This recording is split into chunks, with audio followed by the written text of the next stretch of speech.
Hey everyone, welcome to another exciting episode of the Bulletproof Entrepreneur Podcast. My guest today is Cindy Rodriguez.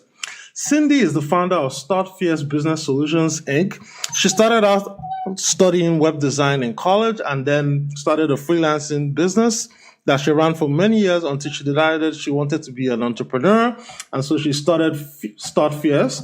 And in the course of starting Fierce, she also launched her podcast called Start Fierce, which interviewed entrepreneurs from around the world to learn their origin stories as well as how to grow a business. I'm pleased to have Cindy because we've talked on the show and we've met and we've known each other for quite some time. And I felt her story was interesting enough to share to teach you guys that, you know what, say you're in your job right now and you're thinking, oh man, I want to start my own business and I don't know where to go or what to do.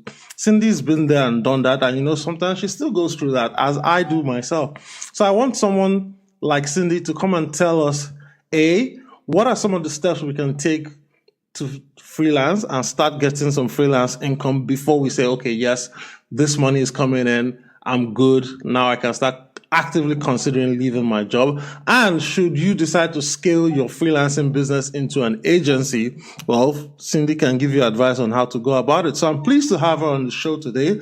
But before we start talking to Cindy, I got to pay the bills. And of course, this episode is brought to you by Collision Conference. So Collision Conference is North America's largest entrepreneurship conference where over 30,000 people are scheduled to attend next week. So that's May 20th to the 23rd. And you'll get to hear a host of speakers, over 600 speakers actually, and several other thousand people who will talk about business, technology, marketing, design, and what have you. So if you're in the Toronto area and you're still thinking of attending a conference that can help you grow your business, Collision is one of those conferences. Now, with that said, Cindy, welcome to the show.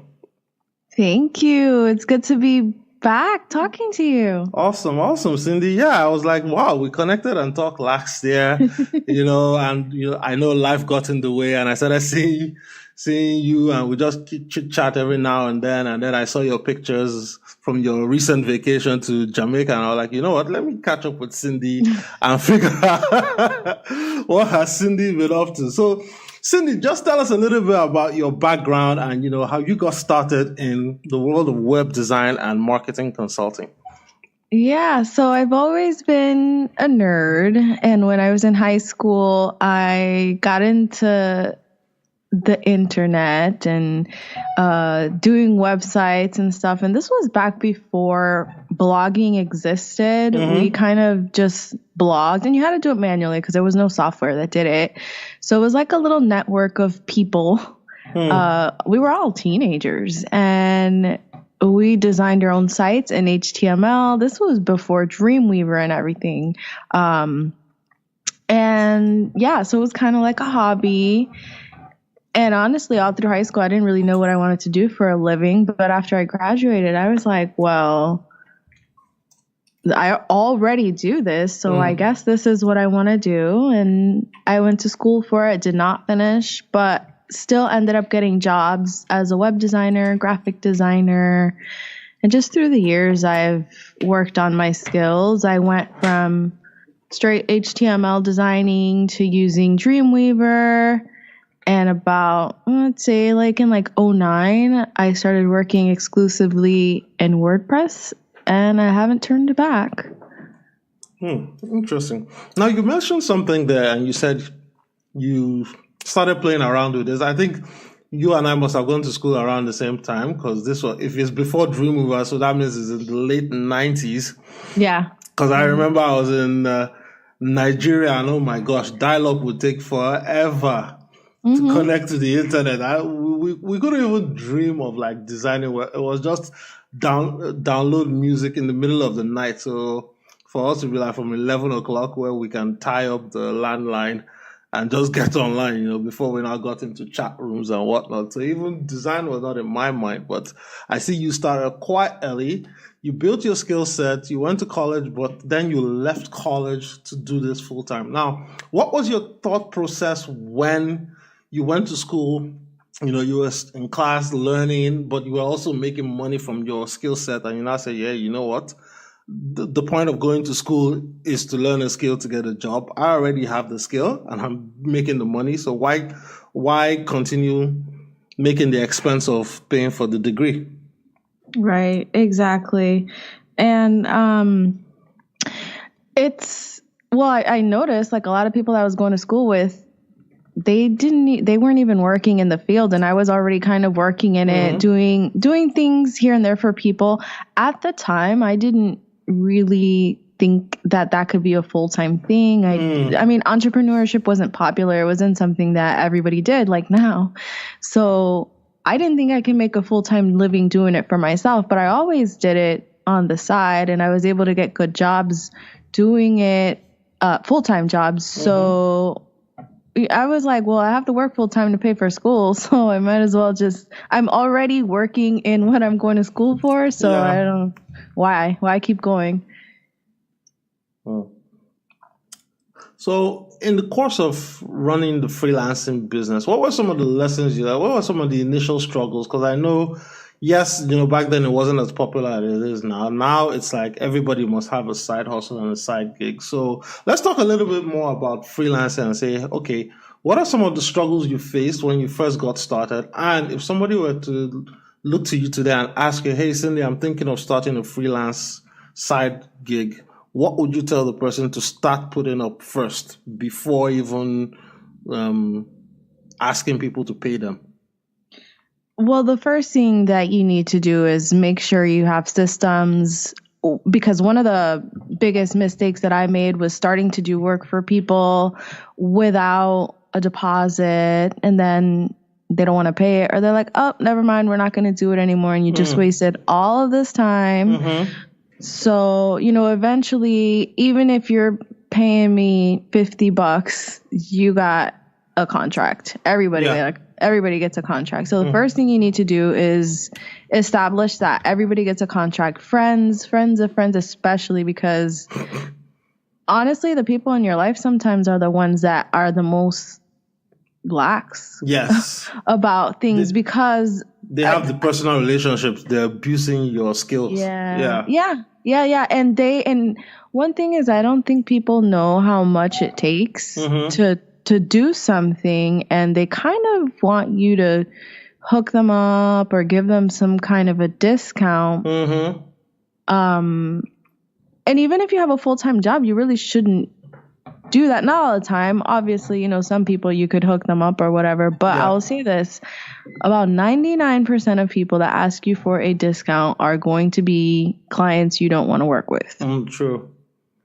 And yet those same people will pay full price for an Air Jordan sneaker at $300, but yet they want a discount from a small business owner who's trying to help them make money in their own business.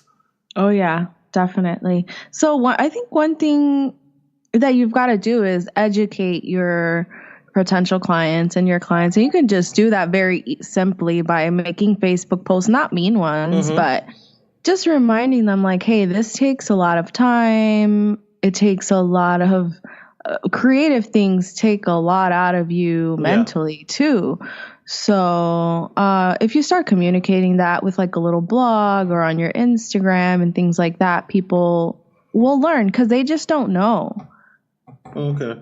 And in terms of finding clients now, you've been doing this for quite a long time. So someone new, what are some of the key ways to get new clients? Because I know that's always the biggest challenge in every business is how do you find customers that are willing to pay you to do the gig, even if you have the skill?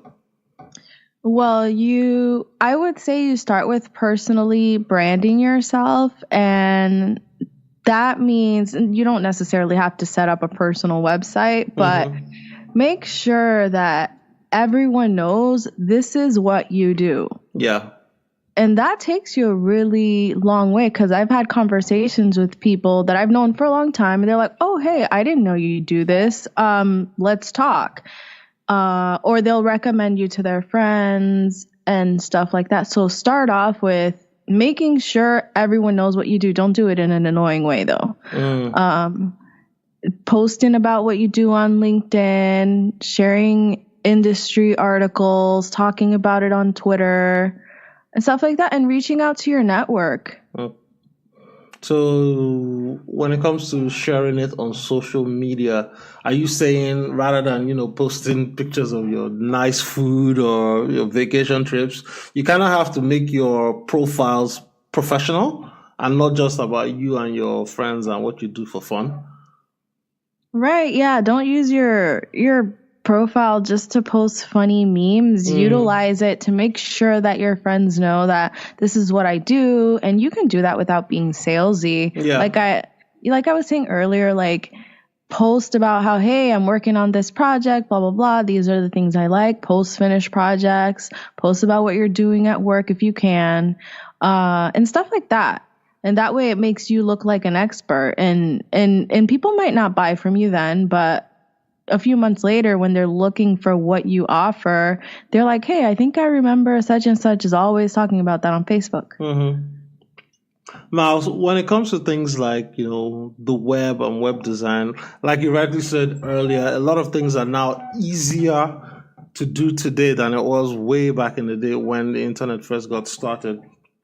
So if someone were to say, hey, you know what, Cindy, I want to build a website, but why would I hire you or any designer when I can just buy the theme, put it on there, and spend 3 hours on YouTube trying to figure it out myself? Well, you could do that, but it's hard, you know. You could watch 3 hours of video on YouTube, but it's gonna take you, like, it takes me at least for a super simple site that I have all the content for, it takes me at least 10 hours to put it up. And I already have starting templates and everything that I use. So it's just to save your time. And on top of that, everyone hasn't studied it, but I have studied conversion rate optimization from the past several years. And what that is just, I've just been studying the things that good websites have and what makes a person buy on a website. So when you hire somebody like me, I'm coming with that expertise, and I'm going to advise you on, well, your buttons should be this color, or you should be using these colors on your website. Let's lay out your site like this. Whereas if you're just using a template, you don't really know these things. You don't know how to edit these things. It's going to take you a long time. And with WordPress, it's very easy to get hacked if you don't keep your site up to date or if you don't take some necessary precautions. Oh, really? So now, talk about some of the dangers of the do-it-yourself mentality. Because talking about hacking, I was reading on Facebook today. Somebody in my timeline wrote, "Oh, their website got hacked again," and I was like, "Whoa! How is it that your website has gotten hacked 3 times in the last couple months, and other people's have not?" So talk to us a little bit about the dangers of the do-it-yourself mentality of trying to do something that you should actually hand off to an expert, but you think because you want to save a couple dollars here and there that it'll pay you off much better than hiring a professional to do the work. Well, first of all, they probably never cleaned the first hack to begin with, and that's why they think they got hacked 3 times. It was really the first hack, like, coming back. Okay. Because it's really hard with WordPress. Like, if somebody doesn't know what they're doing, I personally would not try to clean a website. I would actually hire a website expert. What I do, though, is set up your site in a way that it reduces your risk of getting hacked. And you do that by setting really hard passwords. No common words at all, like random letters and numbers. Save that somewhere. A long password. You put security plugins on your website and you run regular security scans. You make sure that all of your plugins, your themes, and WordPress stay up to date. That's the number one. Weak passwords and not keeping your plugins up to date is the number one and two reasons why people get hacked. Okay. As you're mentioning that now, I'm just updating my website.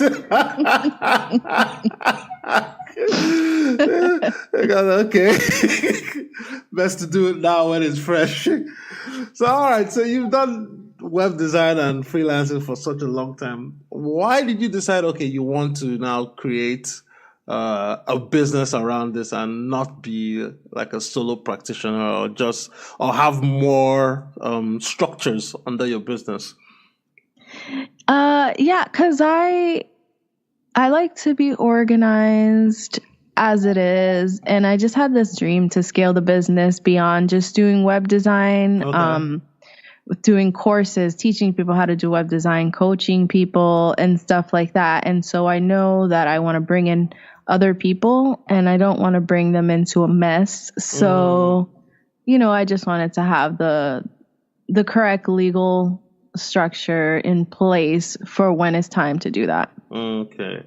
And what's the next step in that vision? You just mentioned teaching. So what are some of the things you're doing to grow your business in that direction of teaching people how to be web designers or what specifically? Honestly, nothing right now. I just have a thing on my website about it. I recently had a change in career that kind of I wouldn't say career, just I had to do things differently, and I started using my corporation and everything like that. And so I put up web design services on my website, and that's not a permanent thing. Okay. That's not going to be a permanent thing. But one of the things that I put on there was like, if you want to learn how to do it yourself, click here. But I am going to change that up and make it more focused to, hey, if you want coaching, if you want me to teach you how to make your own website, let me know. And I can do like one-on-one coaching. Eventually, I want to turn those one-on-one sessions into courses, but it's going to be a process because I still got to pay the bills and I still got to make websites. Yeah. Now you just mentioned something about growth and you've not figured it all out yet. So with the evolution of your career from freelance to business owner, what are some of the growth challenges you're facing that is making you feel like, you know what, you're not ready for that next step of the journey? Well, it was that I needed to have like a complete full-time income and I wanted to have a little cushion, right? Because I had to blow through a whole bunch of my savings over the past like 8 months. So it was just getting back into a good place where I feel like, okay, I don't have to seek new web design business. I can, with what I have now, I can move forward working on other stuff. And right now I feel like I've reached that place because I have enough retainer clients that I can build up that safety net again. Okay. This episode is brought to you by Collision Conference. Collision Conference is North America's biggest startup conference where entrepreneurs, thought leaders, investors, and innovators meet to support new ideas, showcase the latest innovations, and discuss the issues that will determine how we will navigate the world of business and technology in the future.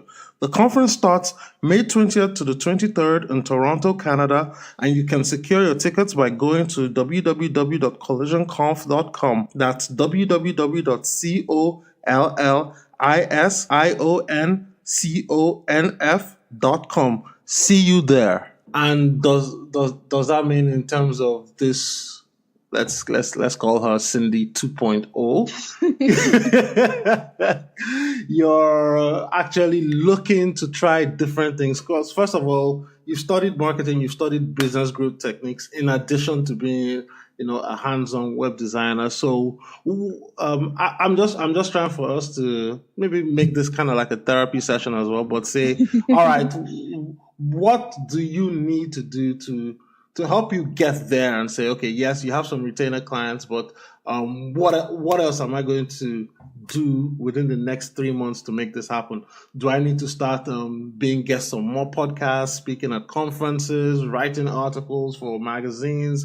What are those next steps that you want to take to help you make this an even more firmer transition into the new you? Yeah, one thing that I really want to do is be on podcasts, be on more podcasts and talk about web design and everything. Brand myself as a business person, rebrand myself on social media and actually start making posts. And just start taking action, start seeking out these clients. I can still take on websites, but my focus isn't going to be on marketing that or advertising that. It's going to be more on the teaching side. Yeah. And if you don't want me to teach you, I could do it for you. Okay. But of course, that'll also mean that because your company is doing it, it's going to cost more, right? So why don't you train with Cindy? You get the knowledge, you're able to do it, and then you get coaching to help you along the way. Or you hire this new version of Cindy who has a team that does it, and then you review the work, and then you say, hey, you know what, I've graduated, I've moved up, so you got to pay more to get our time, and we have a fully booked calendar. So are you trying to focus on a particular industry or a particular niche that you want to help? At first, I want to focus on graphic designers and how to make more money as a graphic designer. Okay. And that's why I want to teach them how to do web design with WordPress, specifically Divi, which is what I use. Okay. But I can pretty much work with anyone. Okay. But that's going to be my focus, freelance graphic designers. Okay. So, all right. I guess now we're into another topic, which is why specifically Divi versus all others? I know we had a conversation a while back and I was like, I'm a Thrive Themes guy and I've seen Divi. I've tried to use Divi. It seems super confusing to me. Thrive just seems so much easier. And I've tried Studio Press. I've tried a bunch of things. Thrive just seems to be simpler for me to understand and work with, you know. So let's get into the pros and cons of using one particular tool. Yeah, for me, Divi I have used Divi like 5 years now. Okay. So I know it very well. I already have a base site. Yeah. That I have on my computer that has all the base code that I have in Divi for every site. So it's like I already have like a starter thing. I know how to use it well. I know how to make stuff look the way I want it to look. Yeah. I actually have some clients that send me like a Photoshop file of the website and I make it for them exactly how they want it to look in Divi. Okay. So it's just familiar to me. On top of that, I've never used Thrive, but I imagine it's very similar. And since their annual licenses, although I think you can get a lifetime license to Divi. I think you can get it for Thrive Themes, but I'm not sure. If you got to pay for something consistently, the developers are going to continue to develop it as opposed to something on like, and no, I'm not going to bash it, but like if you go to a theme place and you just get like this one-off theme, in a year, 2 years, you don't know if they're going to stop development of that. Yeah. Yeah, that's true. That's true. And actually a lot of other podcasters and people I know in our internet space use Divi. It's just when I tried it, it seemed super complicated to me. And I'm the type of person, if I want to work on my website, it's usually Saturday mornings. After I've like had breakfast, I'll say, okay, let me sit down for 2 hours and just play with this. If I can't figure it out, bump it. And Thrive was the only one that was able to pass that Saturday morning test. So, all right. So that's cool. That's fair. So in building the business, running your freelancing, now evolving into a business owner, thought leader, and speaker, you know, looking back on the trajectory of your career thus far, you know, what do you think are some of the biggest challenges you faced and how were you able to overcome them? Well, the biggest challenge that I faced, and I still kind of do, is imposter syndrome. Okay. Yeah, which if you don't, for those listening that might not know what it is, it's really just feeling like a fraud and like you don't know what you're doing. Yeah. Yeah, I would say that is my biggest fear. Or my biggest challenge, just overcoming that, and because of that, it's hard for me to put myself out there and stuff. Yeah.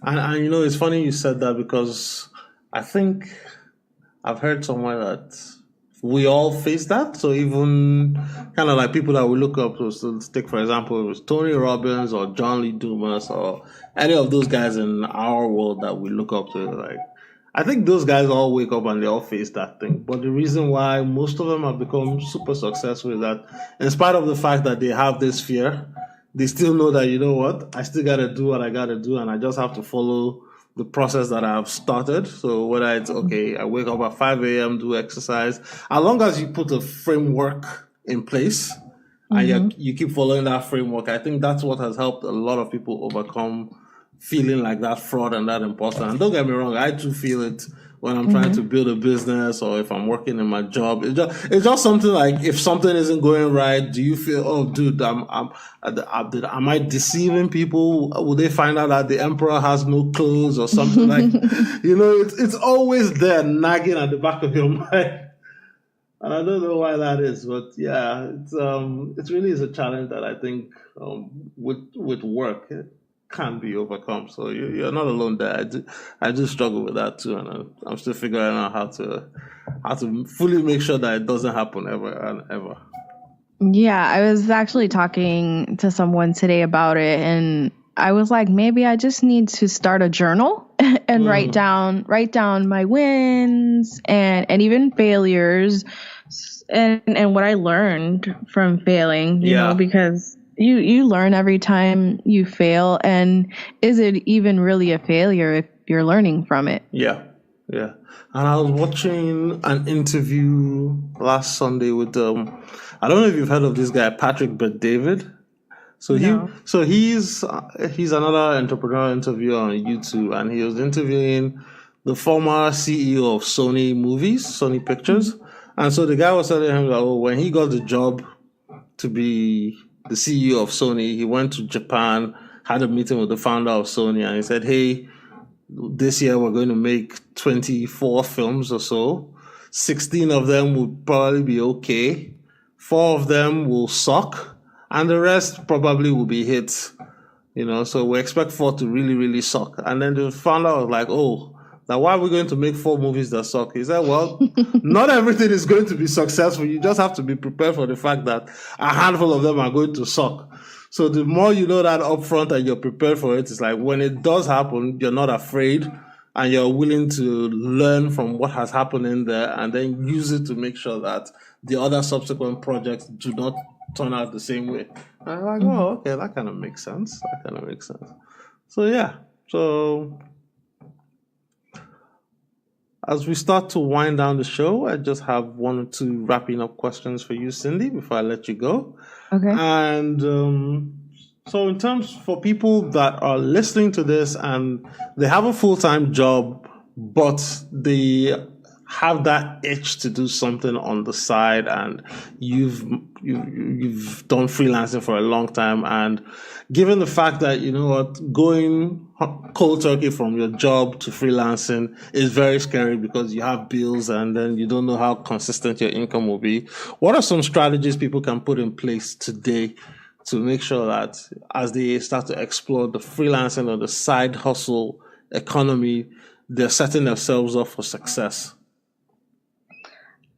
Well, number 1, just start doing it. Set aside an hour, 2 hours, something every day after work so that you can work on your side hustle. Maybe even take a dedicated weekend day to work on your side hustle. And another thing is, make sure that you either invest the money from your side hustle back into your side hustle to grow it, with either hiring someone to do stuff for you, right? That way, while you're working, you're still making money. Yeah.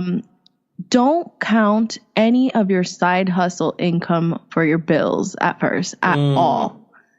And do not think about quitting until you have at least 3 months of expenses saved up. Okay. And I would even say like pay off all of your debt too, because I mean, I found myself in a situation last year where thank God that I had paid off debt. Thank God that I had that money, because I needed it. And we don't think that we're going to fail. We don't think that the money's going to stop. But sometimes it does. And it's really good to not have to think about, oh my gosh, I have to get a job now. You know, like I spent a whole entire month not doing any work because I could. And I know that I needed that as a mental relaxation month. But I also had the ability to do it because I was prepared. Yeah. All right. Well, Cindy, thanks a lot for sharing your thoughts and your words of wisdom. But before I let you go, where can we find you, reach out to you, learn more about you, what you're doing, and of course, contact you should people say, hey, you know what, Cindy, I need some help with my website, or can you train me in how to be a better web designer? Yeah. So you can go to my website. That's the best way. It's just startfiercebusiness.com. And you can contact me via the contact form there. I'm also on Instagram as Start Fierce Business and Twitter as just Start Fierce, because Twitter doesn't allow super long names. Yeah. And you could look for me on Facebook, same Start Fierce Business. I'm going to admit, guys, that I've been very quiet on social media because I've had so much going on, but I'm going to start posting again. And I do answer direct messages and comments. So I'm there. I just haven't really been posting. Yeah. So there you have it, guys. If you want to get in touch with Cindy, you can always slide in her DMs and she'll be willing to respond. So Cindy, thanks a lot for coming to share your story and your words of wisdom. I truly appreciate you taking the time to empower us on how to become better freelancers and business owners. Thank you. It was great to be on. Awesome. Hey, everyone. Thanks for tuning into the show today. If you love what you hear on today's episode of the podcast, go to iTunes and leave a review and a comment. It helps other great listeners like yourself find the show. And of course, you can always find more episodes of the Bulletproof Entrepreneur Podcast at www.odogwu.com.